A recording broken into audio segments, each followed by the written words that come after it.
Savez-vous ce qui détruit instantanément l'attraction qu'une femme ressent pour vous?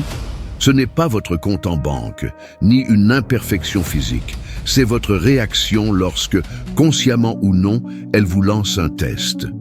90% des hommes échouent à ce moment précis, transformant un simple défi en une capitulation émotionnelle humiliante. Regardez cette vérité en face. Si elle vous teste, c'est qu'elle cherche une faille dans votre armure. Et si vous paniquez, vous la lui donnez. L'homme moderne est souvent défini par sa réactivité émotionnelle. Il vit dans l'illusion que le respect s'obtient par la persuasion, la justification ou, pire, par la colère. Mais dans la dynamique masculine-féminine, le respect est une monnaie que l'on gagne par l'immobilité intérieure, par la preuve de votre souveraineté. Nous allons décortiquer aujourd'hui l'erreur fatale, celle qui inverse la dynamique de pouvoir et vous relègue au statut de prétendant faible, l'incapacité à maintenir son cadre. Nommons d'abord l'ennemi. Qu'est-ce qu'un test? Ce n'est pas une malice féminine, c'est un mécanisme évolutif de sélection. Elle ne cherche pas une réponse parfaite. Elle cherche à savoir si vous êtes un homme dont la structure émotionnelle est si solide qu'elle peut s'y appuyer sans crainte. Si vous êtes facilement ébranlable par une simple question ou une remarque dédaigneuse, vous ne représentez pas la sécurité. Sénèque nous l'a dit. Celui qui est maître de lui-même n'a pas besoin de maître. Le test est une opportunité de prouver cette maîtrise. La première erreur fatale est la justification.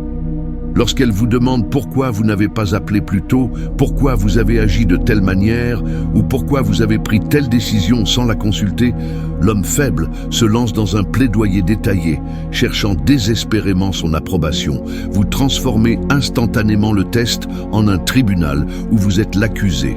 En vous justifiant, vous lui donnez le pouvoir de juger votre réalité et vous signalez que son opinion est plus importante que votre propre intégrité. Vous lui dites « Mon cadre est négociable si cela apaise tes doutes ». C'est la mort du respect. Imaginez la scène. Elle vous dit avec un sourire moqueur « Tu es toujours aussi occupé ou c'est juste avec moi ?» L'homme qui se justifie répondra « Non, mais attends, j'ai eu une semaine terrible. J'ai dû gérer ce dossier urgent. Je voulais t'appeler, mais il est déjà perdu. » Il a cédé son autorité. La seconde erreur fatale est l'éruption émotionnelle, la colère. Si une simple provocation ou un désaccord mineur vous fait sortir de vos gonds, vous montrez que vous ne contrôlez pas votre propre domaine intérieur. Vous exposez une faiblesse que la psychologie évolutive perçoit comme une instabilité et un danger potentiel. Le test est un poids léger qu'elle pose sur votre structure. Si vous vous effondrez en hurlant ou en vous fâchant, vous prouvez que vous êtes un risque. Marc Aurèle nous rappelait que notre esprit est notre citadelle. Si vous laissez un mot extérieur faire exploser les murs de votre citadelle, vous n'êtes pas digne de confiance. Vous devez être le roc, pas la vague. L'homme qui s'énerve signale qu'il est incapable de gérer les émotions négatives, les siennes et les siennes. Il devient prévisible, et la prévisibilité émotionnelle est l'antithèse de la force masculine. L'homme fort reste calme, même lorsque le monde extérieur, ou la femme qu'il désire, tente de le déstabiliser. Il comprend que la réaction est l'esclavage et l'absence de réaction est la liberté. La véritable force est la maîtrise de soi. Face à l'épreuve, votre réponse doit être l'indifférence, non pas l'apathie, mais l'absence de réaction émotionnelle superflue.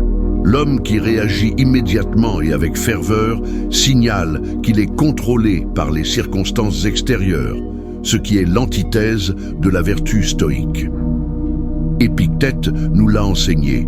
Ce qui trouble les hommes, ce ne sont pas les choses, mais les jugements qu'ils portent sur les choses. Son test n'est qu'un événement extérieur. Votre jugement, votre réaction, c'est ce que vous contrôlez. Si vous vous justifiez ou si vous vous mettez en colère, vous validez son droit d'être le juge de votre valeur et vous lui donnez le pouvoir de vous déstabiliser. Comment réagir alors? Avec le Minimum Effort Response. Une réponse courte, factuelle, parfois même légèrement humoristique, mais toujours dépourvue d'énergie émotionnelle. Si elle vous accuse de ne pas l'écouter, au lieu de vous lancer dans une défense passionnée, dites simplement « peut-être » ou « intéressant, je ne vois pas ça comme ça ». Échangez immédiatement de sujet. Vous refusez d'entrer dans son cadre émotionnel. Vous lui signalez que vous avez des priorités plus importantes que de gagner une dispute triviale ou de réparer une perception qui n'a d'importance que pour elle.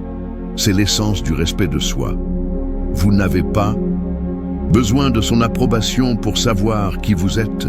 Souvenez-vous que le test n'est jamais sur le sujet abordé. Il est toujours sur votre stabilité émotionnelle et votre ancrage. Si vous restez imperturbable, vous démontrez que votre centre de gravité est interne. Vous êtes inébranlable parce que votre valeur ne dépend d'aucune validation externe.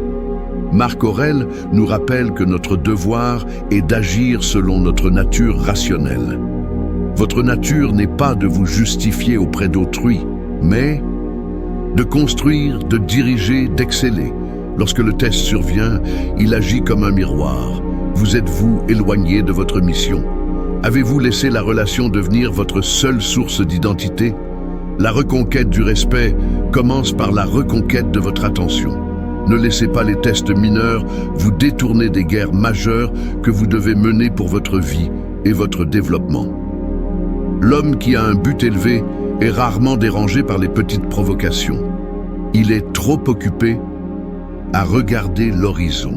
L'erreur fatale est de croire que vous devez prouver votre valeur. La vérité stoïque est que votre valeur est intrinsèque. Vous ne cherchez pas l'approbation. Vous imposez le respect par votre conduite imperturbable et votre concentration sur ce qui est véritablement important. Entraînez votre esprit à considérer ces tests non pas comme des attaques, mais comme des exercices de discipline. C'est le prix de la liberté émotionnelle et le fondement de toute autorité véritable.